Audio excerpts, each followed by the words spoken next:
Happy Sunday. Happy Sunday. Happy new week, new opportunities. We're going to get into all of that. I'm so excited for today. I'm excited any day that I'm alive and well, but I am especially excited for today. Hello, I am Coach Yolanda, owner of Evolving Spirit Wellness. We are a healing wellness enterprise across the lifespan, providing um, birth doula, lactation education, spiritual life coaching, Reiki healing, teaching. We'll talk about that in a moment, and so many other things. Knowing that your wholeness is waiting for you, that the wholeness is already there. It's just waiting for you. We are grateful to be in a position to facilitate healing across the lifespan. Hey, Natalia, let me tell you, I have never been to Chicago, but Chicago has been to me. Chicago shows up for me. Hey, Natasha, I'm so happy that I'm still connected with you. I saw you live the other day, and I was like, that's Natasha. How are you? I hope that you are well. So much love comes out of the city of Chicago. I got to get my behind to Chicago at some point in the summertime. Not y'all winters. Can't do it. Won't do it. Um, I'm grateful to be in a position to facilitate healing. And so I have notes everywhere because so much has been happening, so much is going on.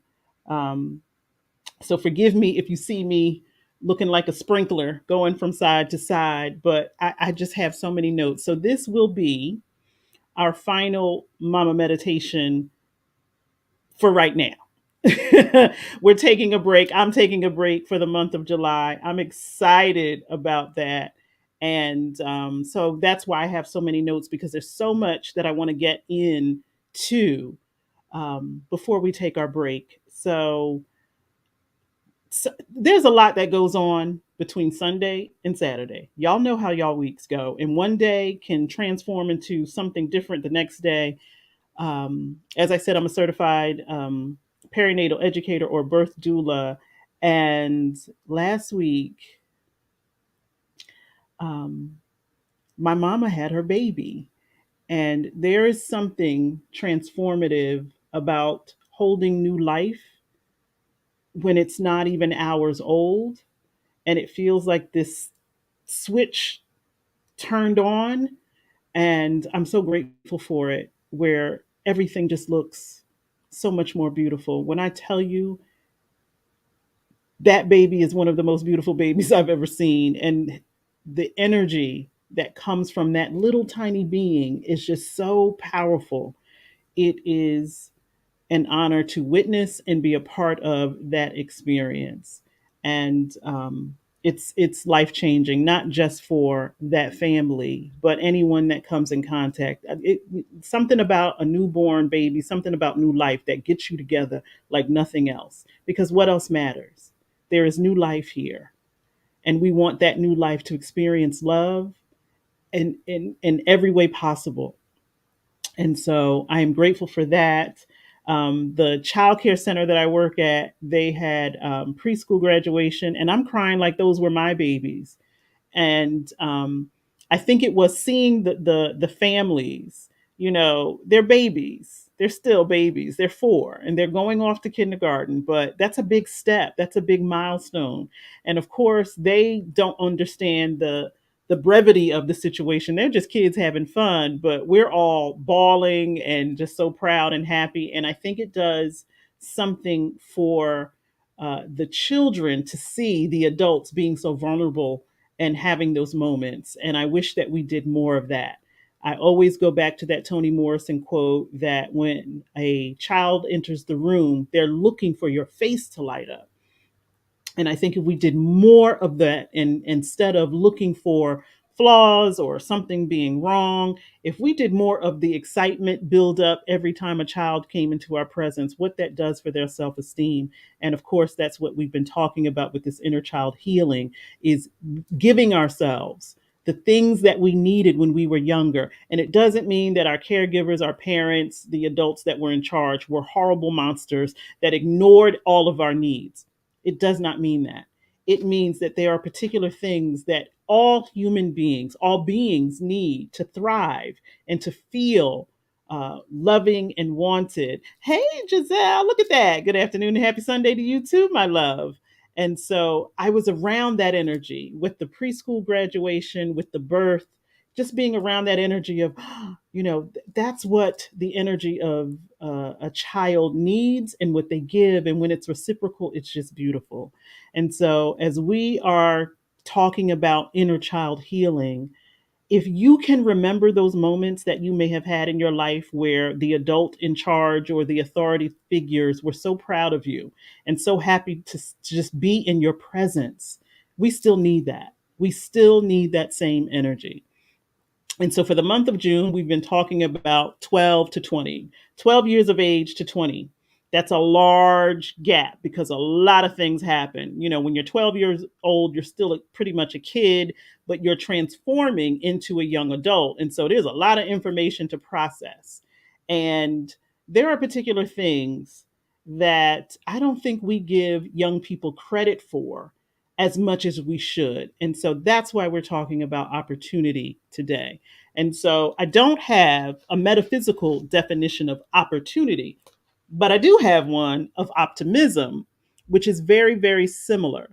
Opportunity being a viewpoint instead of something you create. That's the way that I am envisioning today's meditation going, that we think about opportunity, about things that we hold in our consciousness as an opportunity, not necessarily things that are opening doors for us. And so optimism is opportunity. And the metaphysical dictionary defines optimism as the inclination to expect good, the practice of seeing God everywhere, a sturdy belief in the goodness of reality. And I want to emphasize the practice of seeing God because it is something that we have to practice. Seeing everything as an opportunity takes practice. When you're young, when you're 12, you're 13, everything looks possible. Your belief in things is a whole lot greater when you're younger than when you're older. Before you get jaded, before you start to have some life experiences and things show you, something, and then you start to believe that things are impossible. When you're 13, you think anything is possible. You have that let's try it attitude, even if it looks like it's a far-fetched idea, you're still willing to try. And I think we need to pour into that. When kids are inquisitive and there are things that they want to do, that should be celebrated. And that part of you that had it then, you still have it now. It may have a little, resistance behind it, but it's still there. And so, how do we pour into that state of consciousness where we see everything as an opportunity, where we see everything as good, where the practice of seeing God is in every thought, every choice, every feeling, every behavior? And we're going to talk about that today. And so, yeah, when you're a young person, sometimes your ideas are misguided and things don't happen the way that they should because you have this high idea or fantasy, until someone comes along and, rains on your parade.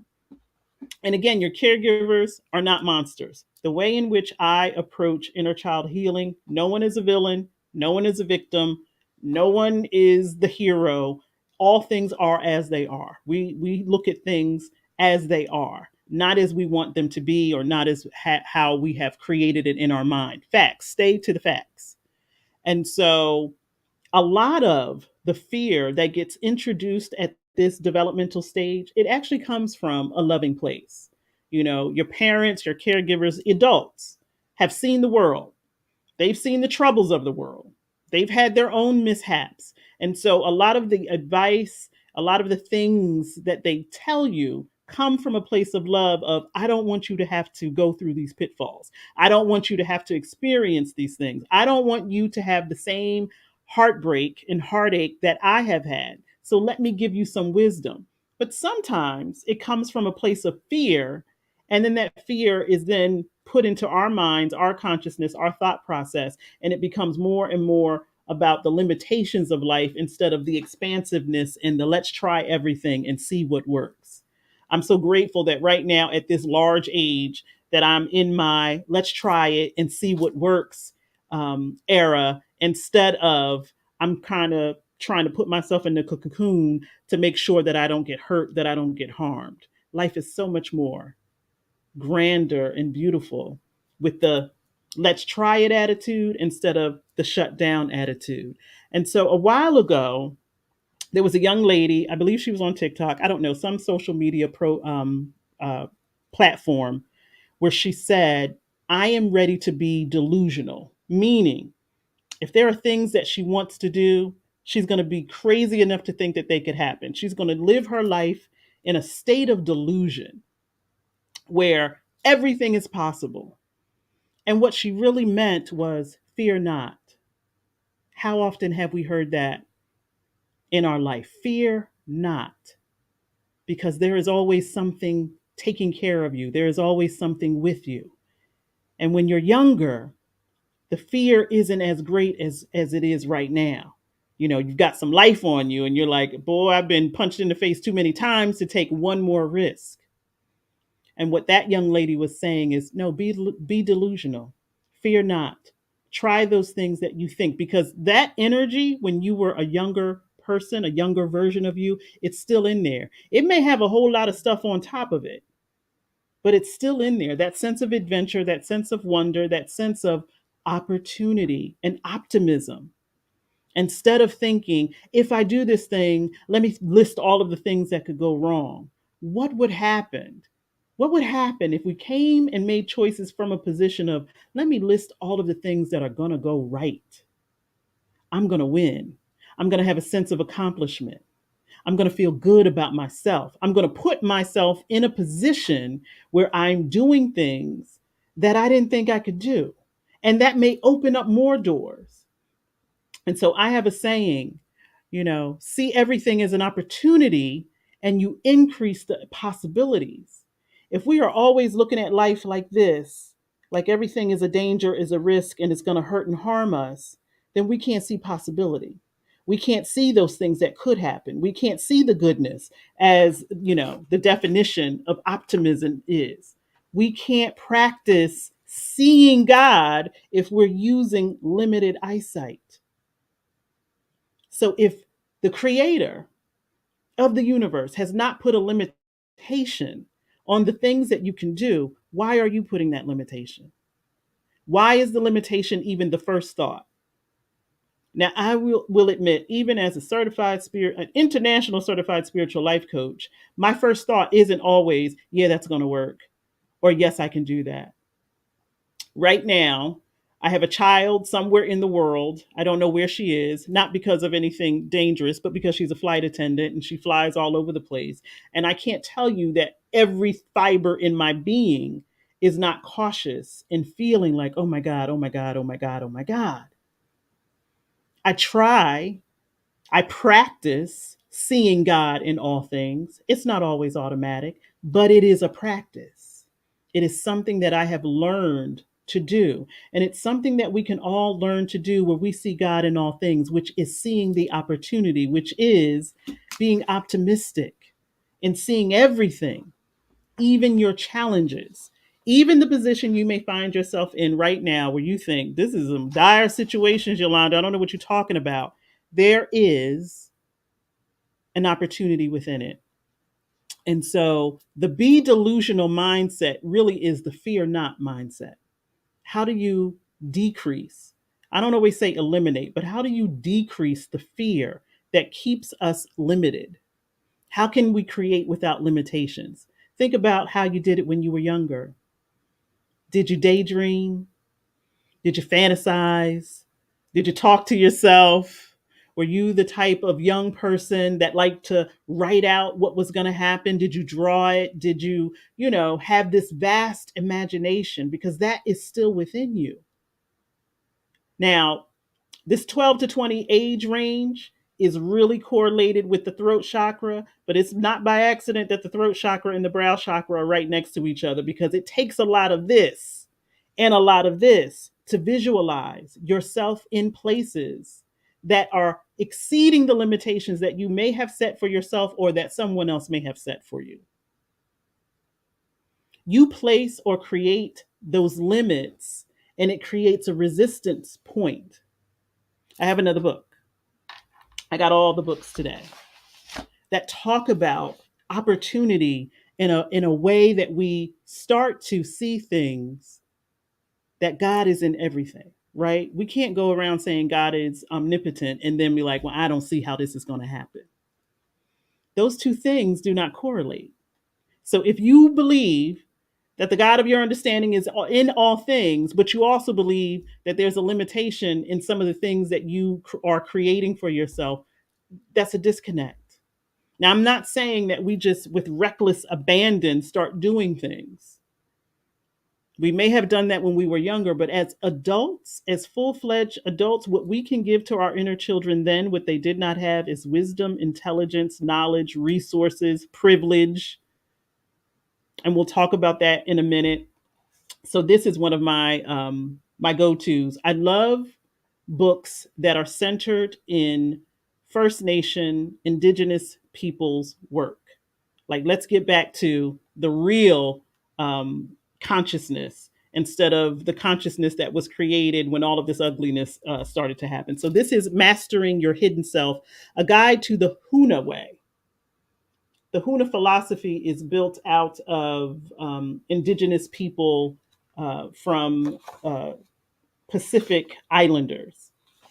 And so when we're talking about creating and seeing God in everything. It's like, how do you do that? When people talk about manifestation, and I hope that we have gotten to a point where we realize that manifestation really is about creating in your mind, creating the opportunity, the possibilities in your mind first before they become physical reality. I know as humans, we love evidence of things. We love to look around the corner and see how things are being built, how things are going before we start to invest emotionally.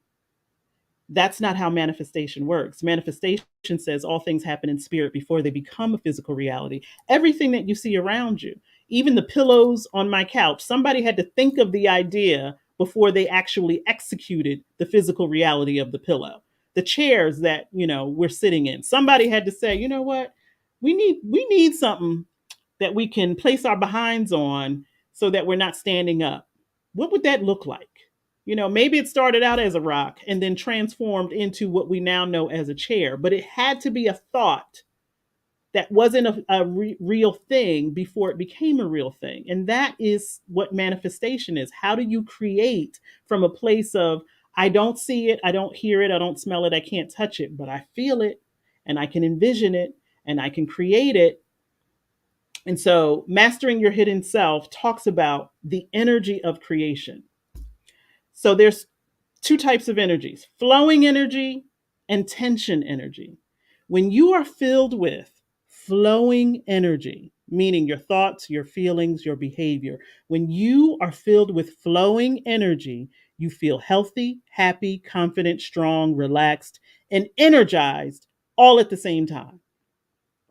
And you don't feel wiped out after any kind of work. And I know that we've all had that experience where, we may have been doing something and we felt like we were in the zone. And it's like, I could do this even if I wasn't getting paid. I can keep doing this. That's how I feel about energy work. That's how I feel about birth work. Listen, that's when you're in the flow. When you are filled with tension energy, you feel nervous, irritable, uptight, upset, edgy, and you feel wiped out after almost any kind of effort. You know how you feel frustrated, and then maybe you got to go to work, and then by the time you get home, you feel 30 times more tired than you did when you first left, because the energy that you were doing the thing in was at a low point. And so everything after that continues to take you lower. The difference is that flowing energy draws upon the unlimited energy of the universe.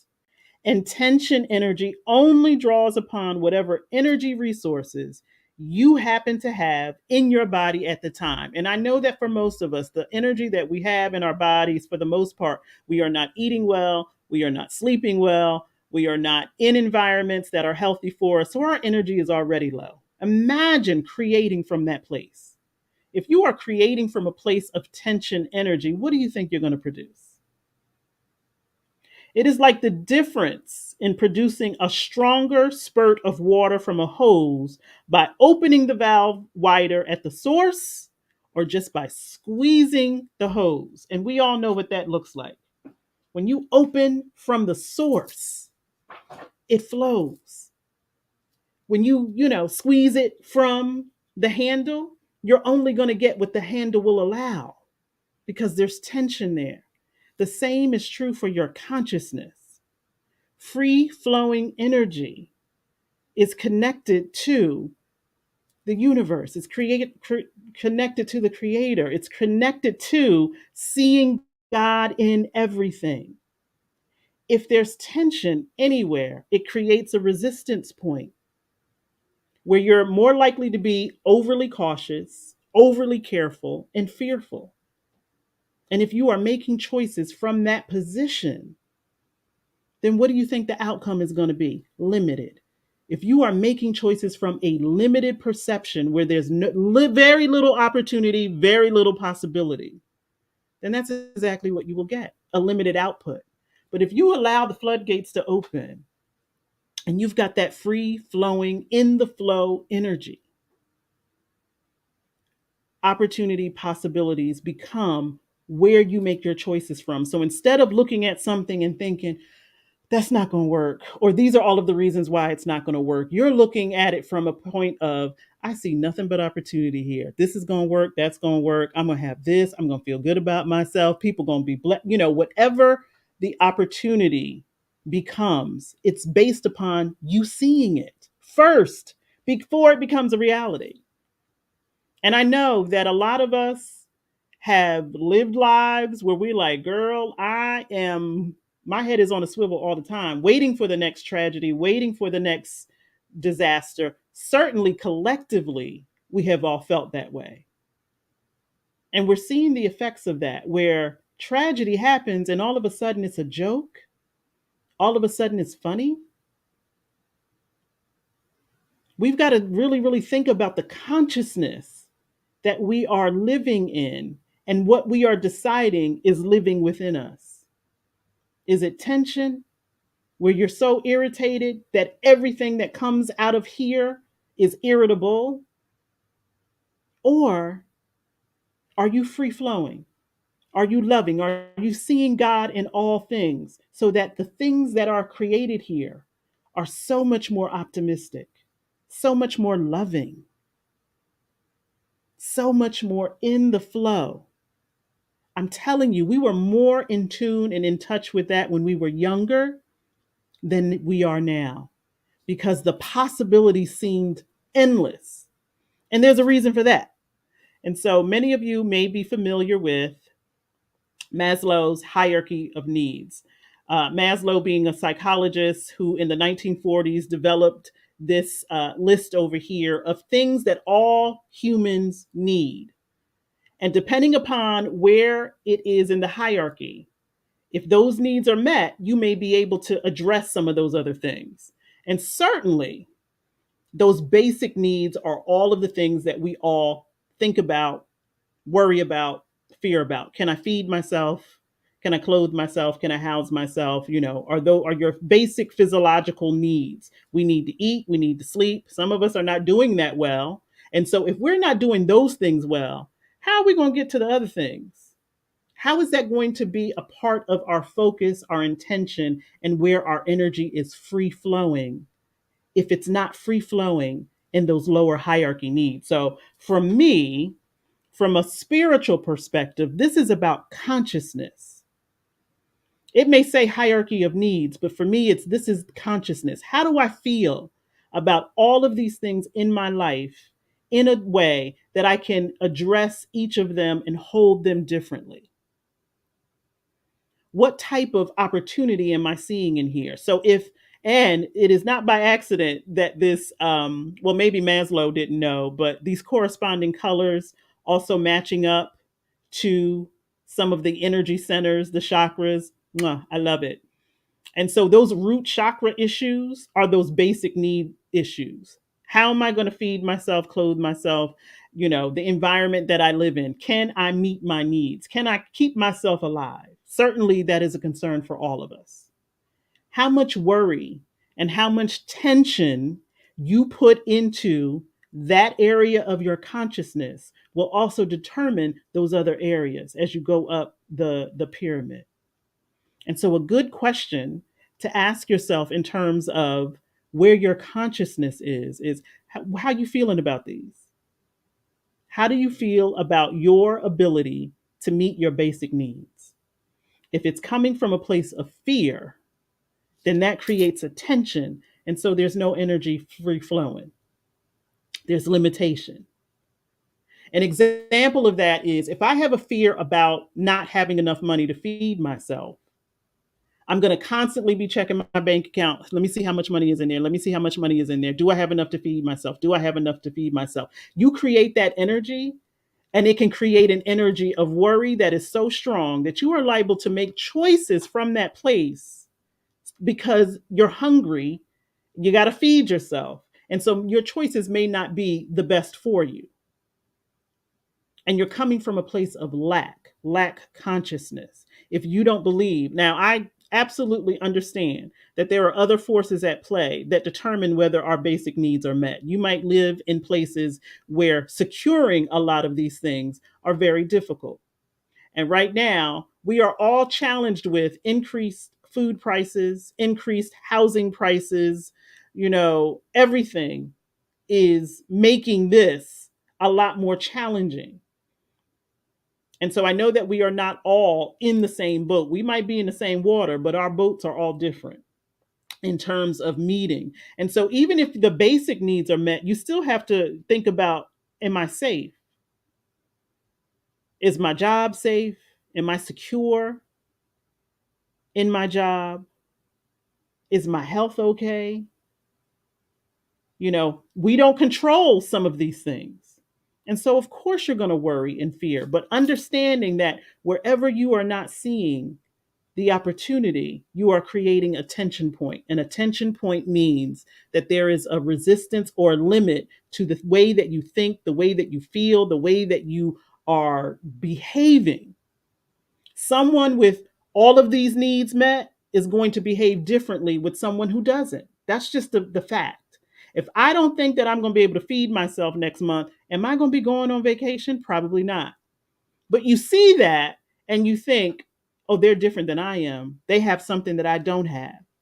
That also becomes part of your consciousness. When you are fearful about meeting your basic needs, it creates that tension point, and then your choices look different. I can remember when I was younger, my mother called it economizing. Like she taught me how to go in the grocery store and how to look at, go into the meat section, and you have to she was like, you have to economize. You have to make sure that you're getting the most for your money. And so as a young child, I learned how to, okay, how much is that per pound? How many pounds is that? Can we, do we need to have all of that? Or am I thinking about this meal, or am I thinking about all of the other meals? I just had a conversation with someone about my deep freezer that has absolutely nothing in it. And she's like, and why are you not stocking up that freezer? And I'm like, well, there's only 2 people in my house. And so, why would I do that? And she was like, you don't know what's coming down the pike. And when she said it, that fear started to develop, like, oh my gosh, I'm not going to be able to feed myself. I better fill up that freezer. Now, is it a smart thing to do? Yes, but I would rather do it from a position of, this is me being a good steward of my money versus I better do it now. Because I saw how y'all were acting with the toilet paper. Y'all remember when the toilet paper during the pandemic and everybody thought we were going to run out of toilet paper and y'all were snatching up the paper and fighting over the paper? That's what lack looks like in this physiological area, in this basic need area. And that's what a tension point will create. When you are feared, are in fear and you think in terms of limitation, it will have you punching somebody over some toilet paper. I can't believe that we went there, but I do believe it because that basic instinct of if I don't have it, it's not going to be available for me. That's a lack consciousness. And it will keep you in that, that fear, that hold of fear. Instead of you seeing God in every opportunity. And I do not want to diminish or dismiss anyone's experience where they're like, you could say that, girl, but I got to live out here. And it's difficult. But this is about transforming consciousness. That has to happen first before you see the physical effects. Okay. And so I have another book to read because I'm telling you, as someone who has experienced loss, great loss in their life, sometimes my first thought is the doom, is the gloom, is the how is this going to work? I don't know if this is a good thing. How many times have I had to bite my tongue when my kids have said, I'm going to do this thing? And I'm like, I am a mother who has buried a child. And so my first thought sometimes is their safety, and I got to keep them safe. And they're telling me they want to fly around the world, or they're telling me they want to go off to college in some city that I'm not going to be able to reach them. So certainly, I am not suggesting that you could ever get to a place where your first thought is automatically one of in the flow. It's a practice. It's something we have to practice. Can tell you that it is not like it used to be for me. I don't want to hold that energy in my body. I don't want to hold that fear, that worry, that uncertainty, because I know that when I make my choices from that place, it keeps me in a cycle of lack. It keeps me in a cycle of fear. I am no longer in the flow, and it keeps me disconnected from the God of my understanding. That wholeness that I was talking about that is waiting for all of us, we can't reach it if we're limited in the way that we're thinking, feeling, and behaving. And so this is A Course in Miracles. I've talked about this before. Um, I was lucky enough to get my hands on this book at a time when I needed it. I didn't know I needed it, but I'm so grateful that I had it. And it's a series of lessons.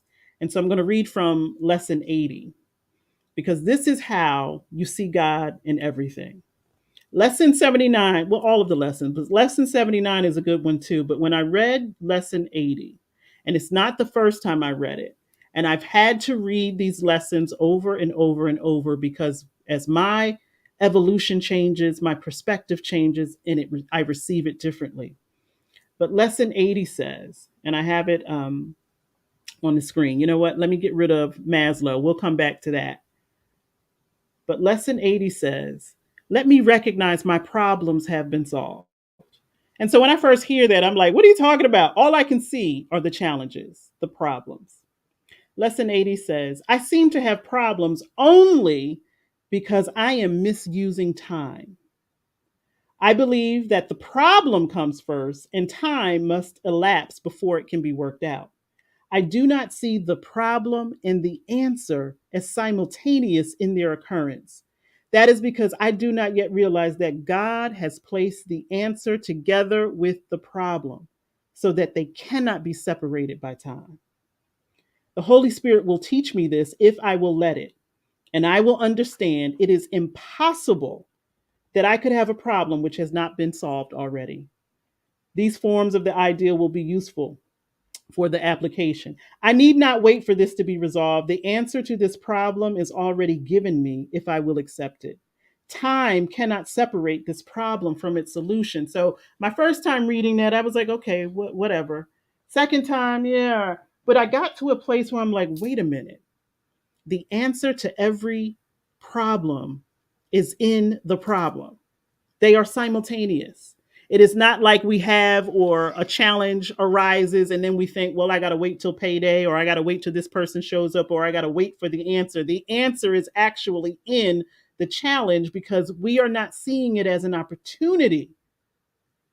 And so now when challenges arise, I can ask myself, where is my opportunity to see God in this? Where is my opportunity to see God in this challenge? There is something within this experience that God wants me to see, wants me to learn, wants me to, I don't even know. Do I need to know the particulars to even believe that everything is an opportunity? No, I don't. Because the universe is asking you to believe, to trust, to have faith, and to fear not. It amazes me how many of us go right to fear and stay there, but still will speak and say, God has me. I'm highly favored. Are you highly faithful? Because if you are, then you will spend more time in that opportunity, that consciousness of opportunity, instead of doom, gloom, worry, fretting, and all of the other things that arise when a problem. We think that there's time between problem and solution. And what A Course in Miracles is saying, no, baby, they one and the same. You just got to see it that way. You've got to look at it through God's eyes, because your human eyes can't see it, because your human eyes are limited. And so, as we are all co creating with the God of our understanding, how often are you saying, God, let me see you in this so I can put my mind at rest, so I don't have to fret, worry, call everybody to talk about how horrible it is, complain about it over and over and over and over again? Yeah, Gisette, listen. How do you unpack that? That was exactly my question. I was reading it with my prayer partner, and I was like, wait a minute. The answer to every problem is in the problem, because we're not seeing that. We're only seeing the problem. We're not seeing the opportunity.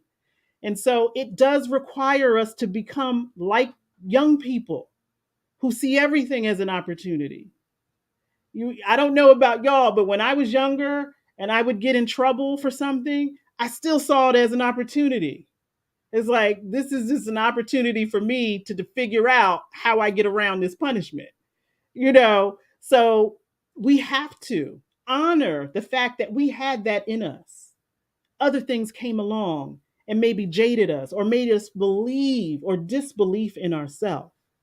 But the answer to every problem is in the problem. Stop focusing on the problem and ask yourself, God, show me what I need to see in this. How can I maneuver myself in such a way? And I know you might be going based upon old history when things may not have worked out well for you. But here is the thing about that. Every time you tried something, every single time you attempted to do something, there was some motivation behind it, right? There was a reason why you tried to do something new. You tried to do something that you had never done before. Like, there's a reason why. Even if you tried and failed the first time, if you made another attempt, there was some motivation. Here is the difference between what was going on when we were younger. You have wisdom now. So let's say you did something and it didn't work out. You now have some wisdom about how you could possibly do that thing again. You now have an awareness of experience that you did not have. So you take that wisdom, that motivation, that experience, and add it with the power of co creating with the universe. What are we worried about? Sorry if I'm yelling. I'm probably yelling at myself. What are we fretting about? Hey, my love, I'm so glad you did make it. And look at that. Yes, how can we turn our failures into opportunities? By looking at it that way. That this is not a failure, this is an opportunity. And as I look at the opportunity that is before me, I'm going to create something different. I'm going to create another pathway, another avenue, and the universe is going to be like, I'm so glad you did not quit. I'm so glad that you took the time to think about what did not work the first time, what wasn't present for you, and how it can be an opportunity, a stepping stone to something that you are going to accomplish. But we give up so easily. Like in this in this relationship I'm in now, I'm like, no, nobody's breaking up with anybody. What are we doing that for? We're going to figure it out. There's nothing that we can't figure out. Now, there may be some deal breakers, but if we have not come to a broken deal, then we're not even engaging in those kind of conversations. And we need to have those conversations with ourselves. Give up. What would we do that for? When the solution is right there for us. It's right there for us.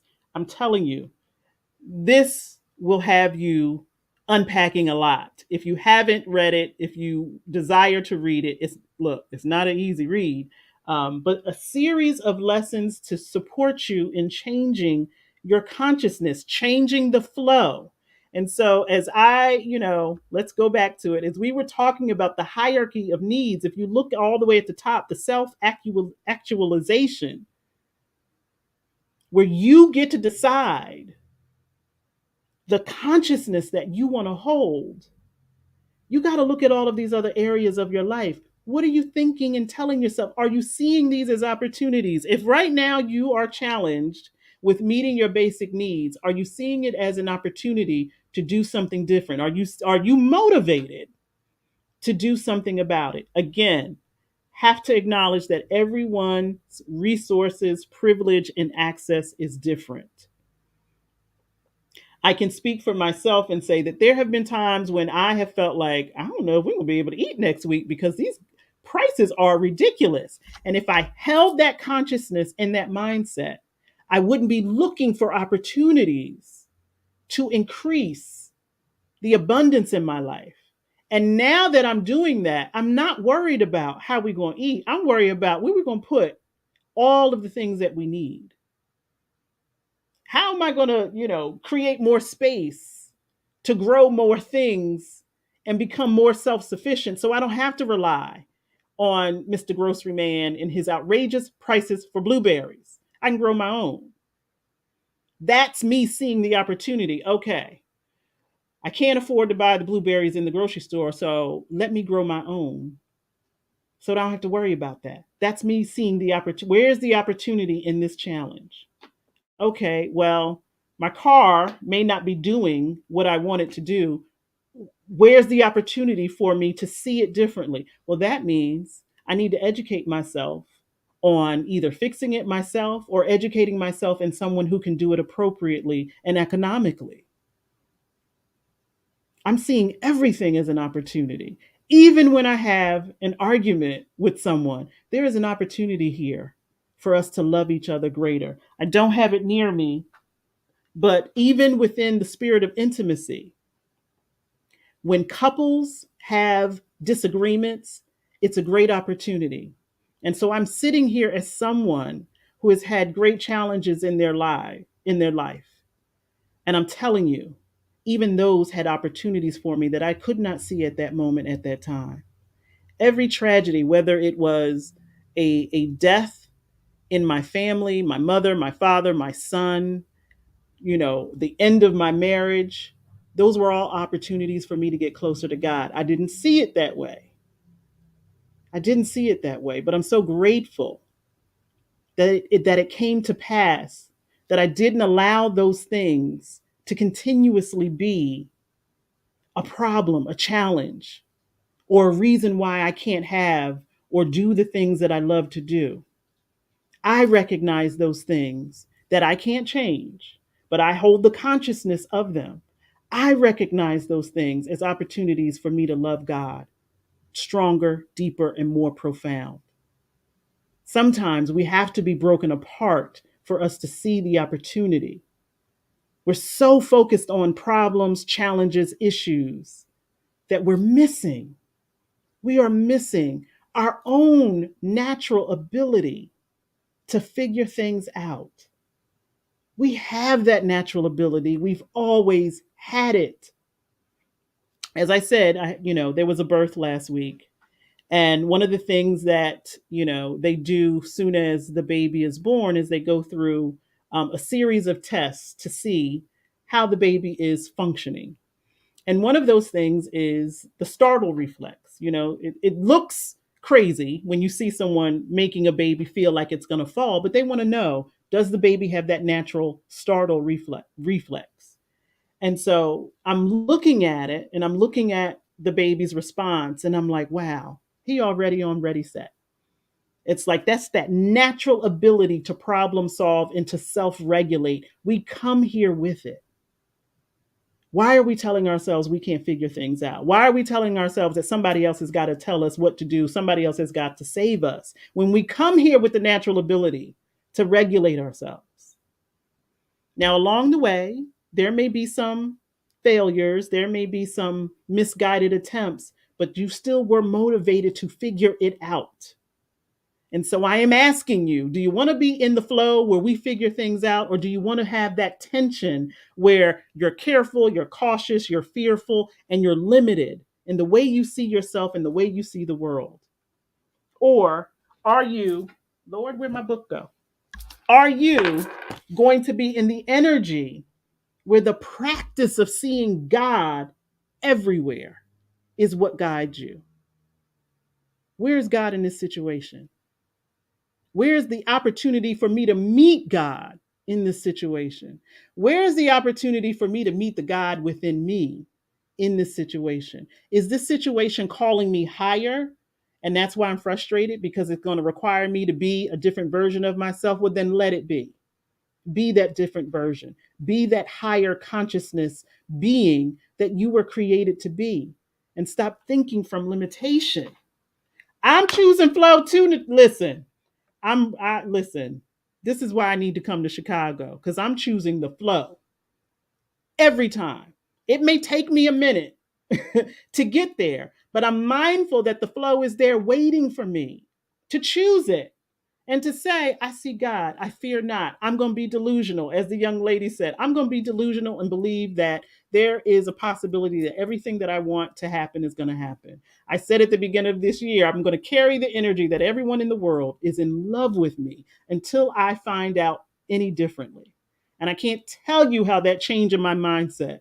I'm not frustrated. I'm not as angry with people as I used to be, because y'all love me. And I am receiving it in so many different ways. I'm choosing the flow every time, every single time. It may take practice, but that's what optimism is. It's a practice. That's what coming from a place of opportunity is. It's a practice. Yes, it may take me a minute, it may take me an hour. But when I get it together, let me tell you, there is nothing that's going to tell me that those hierarchy of needs are not being met. When I think about the people in my life who have poured into me greatly, my grandmother, my mother, my father, you know, my grandmother saw this greatness in me. I was 10 years old. I believed it then. I'm going to believe it now. I'm going to believe it now. And something greater, that I get to be great and I get to be a master of all that I do. And I also still get to be a student and continuously learn things. You know, my mother wanted great prosperity for herself, for her children. And I believe that I can have great prosperity and also be humble and still have that same humility. My father wanted me to be self sufficient, and I am, but I also want to be taken care of. I can have both of those realities, and I have it now. Why would I limit myself? I'm in the flow where all things are possible. So it is possible for me to be self-sufficient and independent, and also be taken care of and loved and nurtured, and yeah, I can have all of that. I don't know why we ever started that conversation about, well, you can't have it all. Who can't have it all? I'm co-creating it with God. How dare you tell me I can't have it all? I can create from my consciousness. I can create from the flow. We all can. We all have the ability to do so. So when are we going to do it? When are we going to start looking at every challenge? And it may mean that you write everything down and say, let me see the opportunity in this, and then start writing opportunity, opportunity, opportunity. We sure love to do that when there is a problem. Let me write down all of my bills that I can't pay. Let me write down all of the people I don't like. Let me write down all of the jobs that I can't stand. Let me write down all of the reasons why I don't want it. We certainly love to catalog All of the things that make us upset and angry. Why are we not cataloging, listing, and paying attention to, and recognizing and acknowledging all of the things that are in the flow that keep us? And you may say, because it's out of balance, there's more things frustrating me than there are things that are making me happy. Well, that would be an indication that you need to do some balancing. And it's another reason why you need to practice seeing God in everything. Try it this week. Somebody frustrating the hell out of you, see them as God. How would you respond?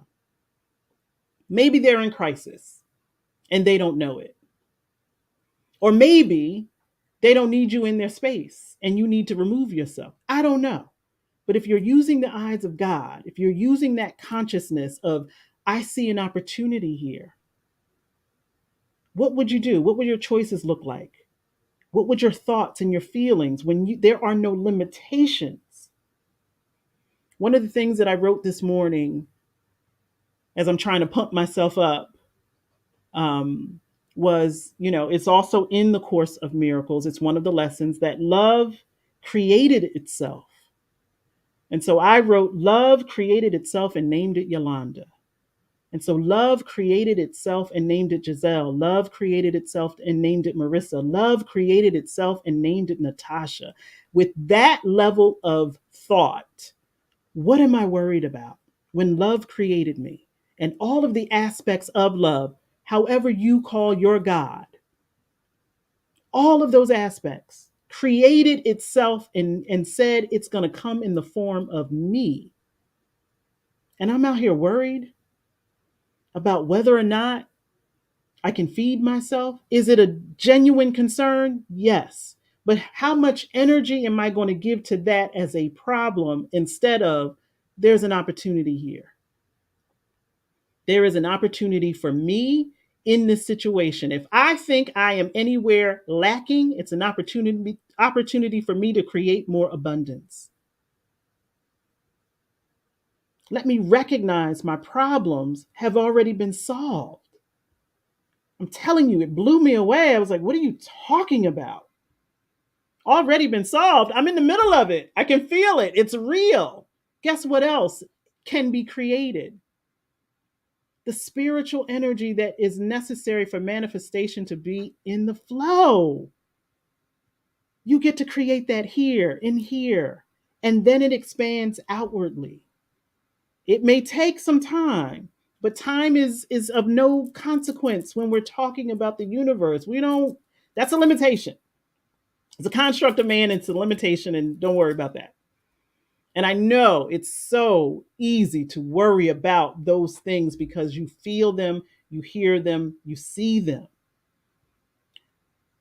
Act like a 12-year-old and see all things as possible.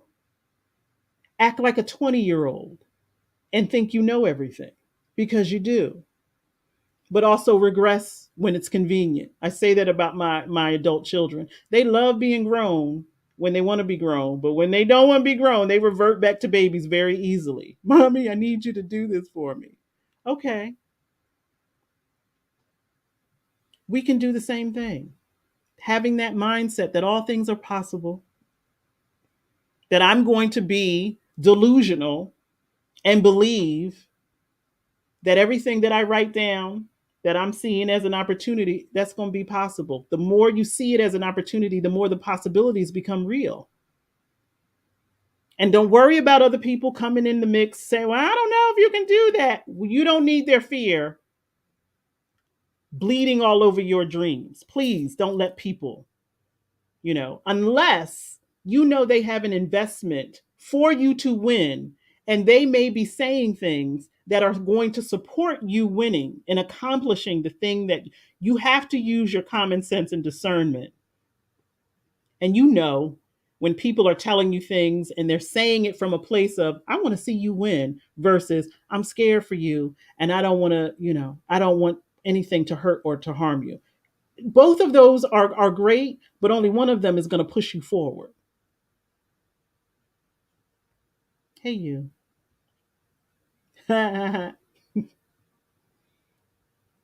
It takes time, it takes practice. It's not immediate. But if you're going to practice anything, wouldn't you want to practice something that places you in the sea of possibility? We haven't even meditated. Let's take some deep breaths. I told y'all I had a lot to say today because this is our final meditation for the next 4 weeks. We will be breaking, but that's a divine opportunity for you to go back and to look at some of the videos, write some things down. I talked to someone the other day and they were like, "Do you know I watch your videos with a notebook?" I don't tell you to do that, but I'm grateful if you do, because things may not come up right now, but they may pop up later. Like you said, Marissa, you were journaling a couple of days ago. How do we turn our failures into opportunities? By aligning your consciousness, by seeing everything and asking that question: what type of opportunity is in every single thing that I need? And if you need to use this as a guide, then use that. What is in my consciousness in terms of me meeting my basic needs? Am I in fear? And if you are, acknowledge it. Yeah, I'm afraid that I can't eat, that I can't keep this house. I'm afraid.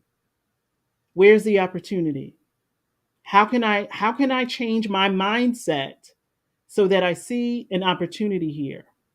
This might be an opportunity for you to get creative, to use that creative force. The throat chakra is a creative energy center. This may be your opportunity to speak things into existence that you were too afraid to speak. That thing that has been living in your body where nobody knows about, this project, this thing that you want to do that you've been too afraid to even speak about, that might be the divine opportunity. That might be the motivation that you need to say, there is an opportunity here. The bank account is not looking the way that I want it to look. So that is an opportunity for me to look at things differently. That might be an opportunity for you to get very, very clear about what a budget looks like and to start working with someone that can support you. There is a plethora of free resources. This might be the divine opportunity for you to get your ducks in a row. This might be the divine opportunity for you to clear up some old energy and get very clear about what your relationship with money is. You are absolutely right, my love. There is no fear in love. And love created itself and called itself David. There's no fear in that. The creator wasn't afraid when he made us, when the creator made us. So why are we living that way? Hi, Shalise. Oh, you're so beautiful. So, all right, let's meditate. I'm sorry if I were yelling at y'all. But I feel so strongly about this since last week, since that new life came into existence. I'm telling you, it did something. It did something to me. It is happening all of the time. I don't know if I talked about the experience that I had with the community of the North Wilmington community. We are powerful. We are so powerful, and I want us to just embody that in the choices that we're making in our lives, and to recognize when, okay, I may have made a choice from a place of fear, a place of tension. If you're aware of it, you're more likely to be aware of it if it happens again. And like you said, Natasha, it may take a minute, but we are choosing the flow. So let's take a deep breath. And we've gone over the hour, but that's okay. I feel like if this is the way that we are going to transition into a break, then this is a beautiful way to do so. Let's take a deep breath and place ourselves in the flow and visualize that everything in your life right now is an opportunity, a divine opportunity for you to see things the way that God has set them up for you to see and experience. Everything, everything, even the things that feel like they are hurting you the most. Ask yourself, where is my chance? Where is my choice to see God, to be more optimistic, to use The positivity that is present so that I can create from a place of love instead of fear. Because as it has been said, there are only two emotions, love and fear. Which one are you going to choose? I hope it's the loving one. So visualize right now you yourself standing in the middle, and maybe you are surrounded, because maybe it feels that way to you, that you are surrounded by these walls of experiences that just feel like circumstances that are beyond your control. Maybe they are beyond your human control right now, but we are visualizing, and that is a spiritual activity. And wherever there is spiritual activity, there is opportunity and possibility. And so start to create that in your visualization. That wall is insignificant to me. It may be impacting my physical reality, but baby, I got a spirit team, I got ascended masters, I got ancestors who are also working with me, holding me. I have the creator, the most high. I have all of this arsenal within me to create the energy of flow and to connect with it. And wherever there is resistance in my thoughts, my feelings, and my behavior, I want to see it. I want all things to be revealed so that I can tell it the truth. Love created itself and gave it my name, me. Yes, Erica, because Lord knows it is exhausting. The fear that we live in and create in our body creates disease, creates tiredness, creates so many other secondary issues that it even goes beyond the initial circumstance. Now it's not just I can't feed myself, it's I can't feed myself and I have an ulcer. I can't feed myself, I have an ulcer, and now I got to take medication that I can't afford. All of these secondary issues rooted in the fear. Imagine if you chose love as your first thought, your first feeling, and your first behavior. Let that action be the first thing you go to. I'm going to see God in this. I'm going to see the opportunity in this. I'm going to list the opportunities. I don't care how far fetched they sound to anyone else. This is my reality, and I get to create it. And if I really think I'm out here manifesting anything, then let me manifest the opportunity. Let me see myself as God sees me. It has been said that we should be grateful for all experiences in our lives. I know it's difficult to say, I'm grateful for the divorce, I'm grateful for the breakup, I'm grateful for the bankruptcy, I'm grateful for it's very difficult to put yourself in that level of consciousness. But it's not impossible to get there. It's not. You may not be grateful for the circumstance, but the energy that you create around it could be where your gratitude comes from. I'm so grateful that I can see and hold the energy of that experience differently. I think about that when I think about the loss in my life. I am so grateful because surely the things that have happened to me in my life should have me crying on my knees every single day. I am so grateful that I am in a place in my life that I can hold the energy of the experience differently. And so those hierarchy of needs is for me, it's about consciousness. How do I hold the consciousness of meeting my basic needs? How do I hold the consciousness of making sure that I'm safe? How do I hold that in my consciousness? Am I optimistic? Am I positive? Am I seeing God in it? Or am I keeping God out because I'm allowing my ego to just live in the fear? That Erica said is exhausting as hell. If I'm going to cry, I'm going to cry because I'm excited about what is about to come. If I'm going to be worried and on the floor about something, I'm going to be down there praying and praising of the opportunities that are now afforded to me. Those walls that you feel are surrounding you and keeping you in, they are there for you to knock them down. And in the process of knocking down those walls, you are gaining strength, you are gaining wisdom, you are gaining intelligence, you are gaining belief in yourself and the Creator. This is a co creative relationship. You can't just believe in God and not believe in yourself. It's not going to work. It is not going to work. The God of your understanding, because I recognize and I will always support anyone's thought or connection to God, how God shows up for you. And as of late, God showed up as a newborn baby. God showed up as a 4-year old. God showed up as my beloved. God showed up as the ocean. God showed up as the wind. God shows up for me in so many different forms because I'm seeing everything as an opportunity, seeing everything as God. God is in it. We can't keep just saying things. We have to live from that place of belief.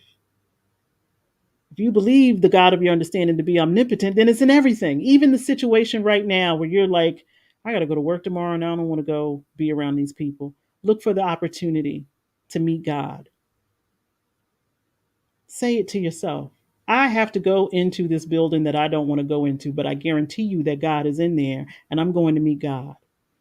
I'm not going for Phyllis and her foolishness. I'm not going for the pile of stuff that's on my desk, even though it is my responsibility. I'm going to meet God.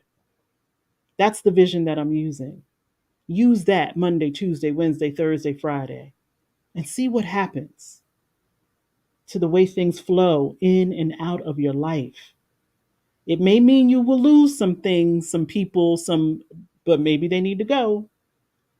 Because whatever is in the flow is for your highest good. We don't have time for things clogging up the drain, right? Even if it's us and the way that we see ourselves. Love created itself and gave it my name. That's a huge responsibility, but it would not have been given to you if you didn't have the capability to hold it up.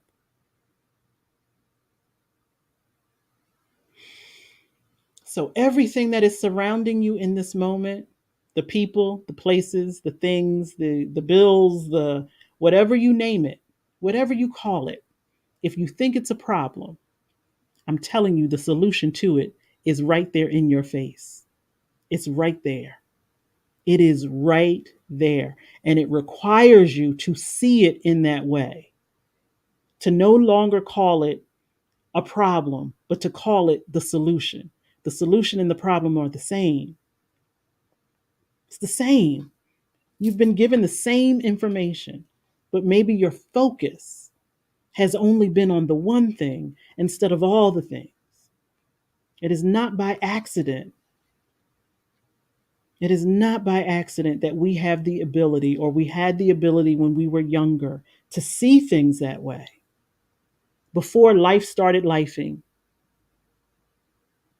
before Maslow decided he needed to even create a hierarchy of needs, before any of those things started to happen, you had a belief system within you that I can ride my bike over this ramp and fly up in the air and I'm going to come down safely.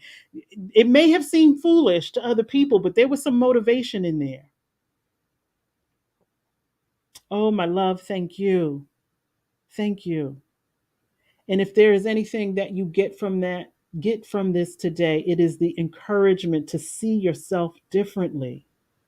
I am telling you, I see you as love. And that is the way that God sees all of us, as love. So why are we worried and fearful?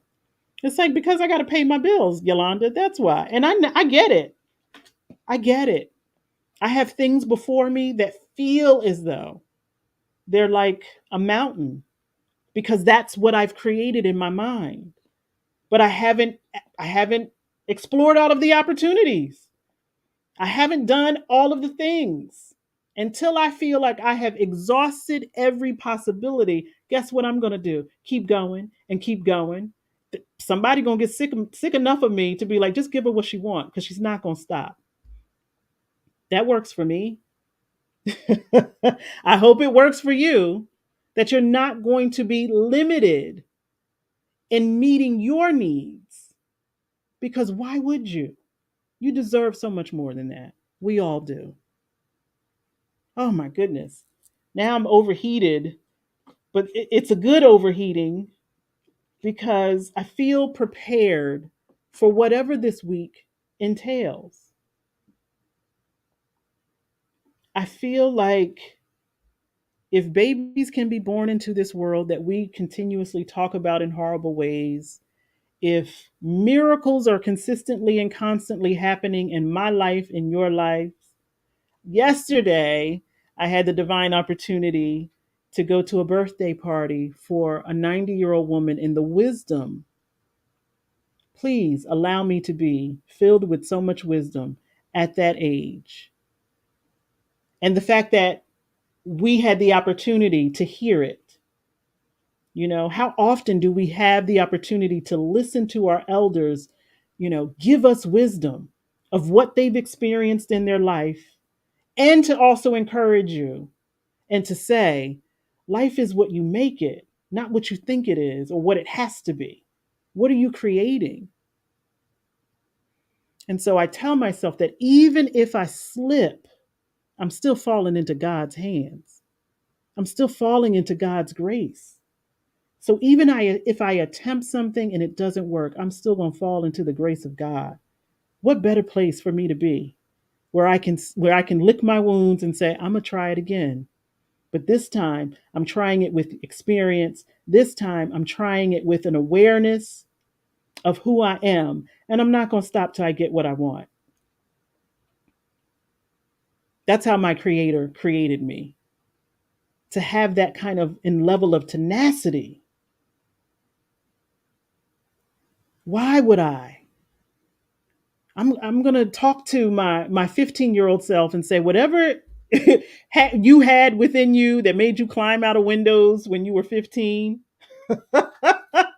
We need that level of, I'm gonna go where these people told me I could not go. I'm gonna do it. Now I'm not saying it was the best decision, but there was an energy of a motivating factor of, this might not be the smartest thing to do, but I'm motivated to do it anyway. I need some of that. But this time, I have the wisdom to not place myself in positions where I'm going to be hurt, harmed, and put on punishment. What you say, Erica? Oh, you are so welcome. You are so welcome, Giselle. Erica said, my bike used to come down safely no matter what trick I tried. I want that. Right. And isn't that the thing, that we amazed ourselves with some of the things that we did when we were younger? Why did we forget that? Now, I know my knees are different, my hips are different, everything is different. But the energy of, I'm going to try and see what happens. I'm going to try and I'm going to be successful either way because I made the attempt. I allowed the motivating factor of love to push me forward through the fear. And that is an accomplishment. That's an accomplishment in itself. And maybe that's another thing that we can do. Write down all of the things that you did well when you were young. The fact that we were out here being great and we didn't even blink an eye. We didn't bat an eyelash. We just did what seemed to come naturally. And now we're just so overly cautious and I don't know and I don't know. You do know because it's been in you since you were in your mother's womb. It's what brought you into the world. So why give up now? As I said, that young lady, that young 90-year-old lady yesterday inspired me to, why give up now? Why act as if life is over and there's nothing yet left to be created when we are creative forces of nature? And like my good friend Natasha said, I'm in the flow. I am in the flow. And I'm grateful that you are joining me there. Um, this break that I'm taking was already built into the dynamics of this inner child healing. That is something that I have got to do with everything that I create. There has to be rest included.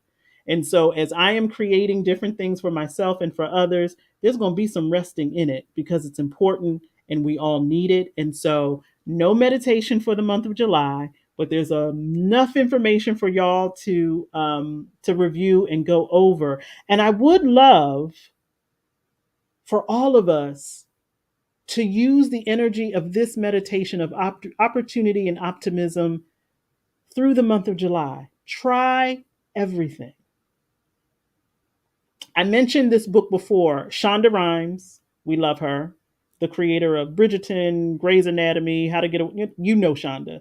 She has a book called The Year of Yes because her sister called her out and said, even with all of the great things that she had done in terms of creating television shows, she said no a lot. You know, when opportunities came, she would, first thing out of her mouth, no, I can't do that. And her sister called her out and said, you know what, you say no to everything.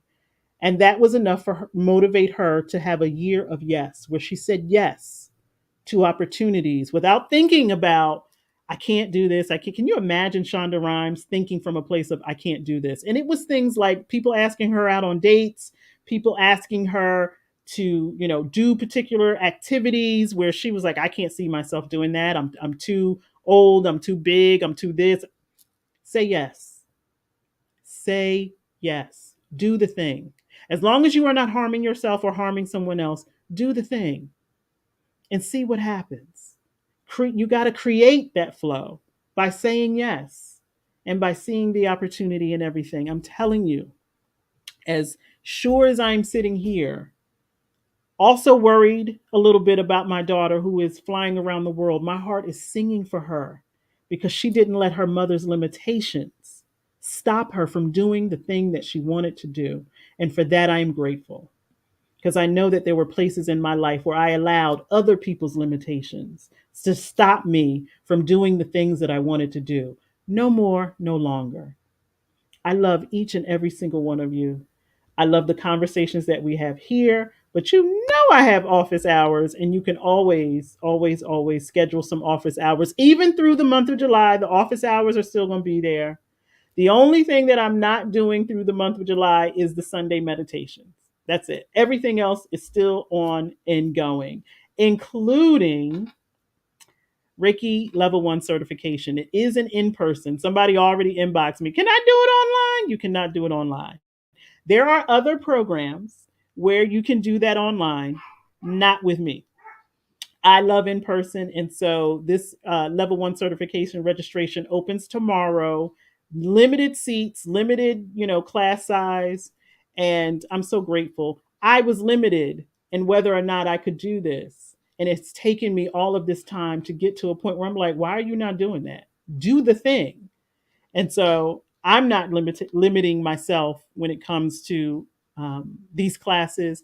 And I hope that there are things that you will also start to do next month with this energy of opportunity. The books that I used when I go back to edit the video, I will list the book and the author. So if you want to find them for yourself, you can do that. I love y'all. I'm so grateful. Can you believe we've been doing 6 months of this and we still have points in time to go? It's very, very exciting time. Please do not let what you see in the world deter you from trying. There is a pervasive energy right now that is criticizing and judging everything. Don't let that stop you. Please don't let other people's limitations become your limitations because you are fearful about what they're going to say or what they're going to do. Let them have it. Let them figure out what that is for them. You do you. You use your eyes as God intended and to see opportunity everywhere. Natasha, when I book my trip to Chicago, I'll let you know. Like I said, Chicago has been very, very good to me. You women have surrounded me with so much love, and I'm so, so grateful for it. Oh my gosh. Thank you, Queen. Enjoy the rest of your Sunday. Love on one another. There's enough of that other stuff going on. We need more love. We need more creation of that energy. Follow one another. If you are seeing people in the comments, I'm telling you, a lot of these individuals are doing some great work. And that's another way that you can create opportunity, not just for yourself, but for someone else. Go on their social media channels, click on their profiles, and follow them and support their work. We are out here doing great and wonderful things, but if we don't have a container where we see all of that, it can feel like it's not going on. It is going on. So follow Natasha, follow Marissa, follow everyone that shows up on a Sunday so we can support and love one another. I will see you on the other side of July. But book some office hours. If you really want to see me, we can do a virtual office hour. If there are any questions that you have about anything from the past or for today, book some office hours or email me, and I'll be happy to supply you with answers or support. I love you. I love you. I love you. I love you. I love you. Have an amazing month of July, and we will return in August. Bye, ladies and gentlemen. Can't leave my fellas out.